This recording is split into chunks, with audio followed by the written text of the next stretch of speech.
Bonjour tout le monde, ici c'est Fraiha, j'espère que vous allez bien. Moi, je vais très bien. Aujourd'hui, je vais faire ma première vidéo Get to Know Me. En fait, ça fait à peu près 8 mois que j'ai ouvert ma chaîne et j'ai créé des liens avec beaucoup de YouTubeuses et beaucoup d'abonnés. Et je me suis rendu compte que je n'ai jamais fait une vidéo Get to Know Me. Aujourd'hui, je vais faire ma première vidéo, puis je vais focuser en fait sur ce que je fais à l'école.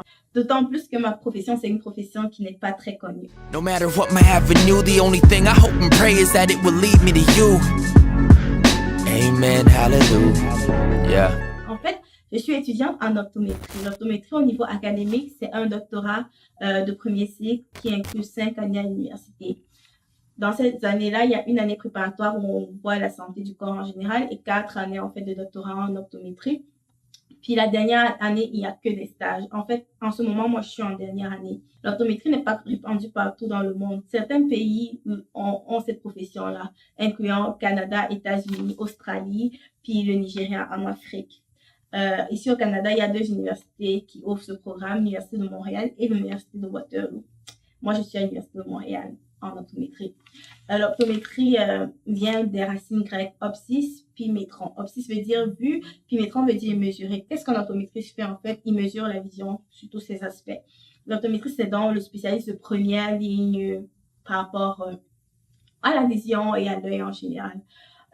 Lorsque vous allez chez un optométriste, à quoi vous attendre? Il peut vous faire un examen visuel complet qui inclut en fait la mesure de la force de vos yeux. Quand on parle de force des yeux, c'est pour savoir si on est myope, hypermétrope, astigmate, presbyte. C'est des termes qui semblent un peu compliqués, mais ceux qui portent des lunettes savent de quoi je parle.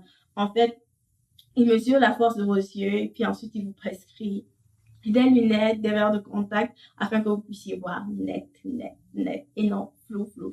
Donc, c'est ça.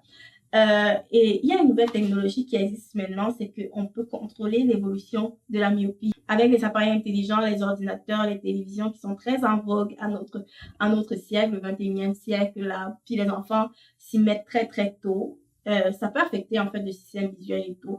Donc dans le fond, les enfants deviennent de plus en plus myopes.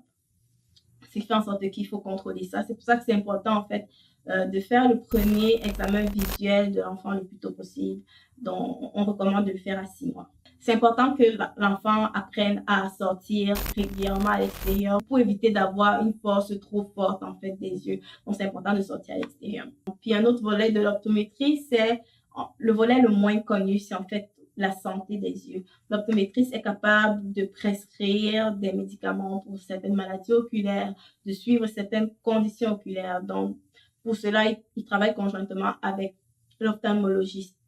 Parfois, on se demande c'est quoi la différence entre opticien, optométriste, ophtalmologiste. Non, c'est pas les mêmes professions. L'opticien détient une formation professionnelle de 3 ans qui lui permet en fait d'ajuster les lunettes, des lentilles cornéennes et tout. Et l'ophtalmologiste, c'est en fait un médecin qui s'est spécialisé en ophtalmologie. Donc, dans le fond, il a un doctorat en médecine qui s'est spécialisé en ophtalmologie. Puis ensuite, il peut faire des chirurgies au niveau des yeux. L'optométriste, quant à lui, est le professionnel de première ligne, comme j'ai dit. On peut prescrire des médicaments pour certaines maladies oculaires. On peut suivre certaines conditions oculaires avec l'ophtalmologiste, mais le domaine chirurgical reste réservé à l'ophtalmologiste. Il y a certaines maladies, même du corps humain, qui ont beaucoup de manifestations au niveau des yeux, comme le diabète, l'hypertension artérielle, le cholestérol. Vous savez que ce sont des maladies qui peuvent vraiment affecter la personne. Puis parfois, c'est l'optométriste qui diagnostique ça parce que, en fait, lorsqu'on regarde, en fait, le fond de l'œil, c'est-à-dire l'arrière des yeux, on appelle ça la rétine, le tissu qui tapisse l'arrière des yeux, il y a certains signes qu'on peut voir au niveau de l'arrière des yeux qui nous permettent de savoir que ce patient est diabétique. Puis dans ce cas-là, on le réfère au médecin généraliste, en fait.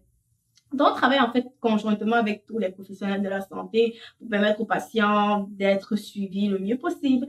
Donc, c'est ça l'optométrie. Puis, c'est une profession que j'aime beaucoup. Pourquoi j'ai choisi l'optométrie? En fait, c'est parce que j'aime tout ce qui est optique, j'aime tout ce qui est visuel. J'aime les caméras, j'aime les lentilles, j'aime la santé. Puis, les yeux, en fait, c'est mon organe préféré parce que l'œil est d'abord beau, puis c'est le miroir de l'âme.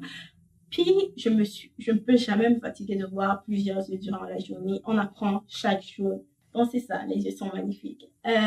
Donc, c'était ça.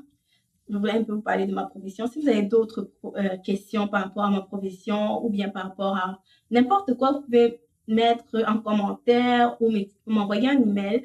Puis, s'il y a beaucoup de questions, je vais faire une vidéo foire aux questions. Puis, je vais pouvoir répondre à vos questions du mieux que je peux. Donc, c'était ça le but de ma vidéo. J'espère qu'elle vous a plu, en fait. N'oubliez pas de liker, de commenter, de partager et de vous abonner. On se retrouve très prochainement pour une nouvelle vidéo.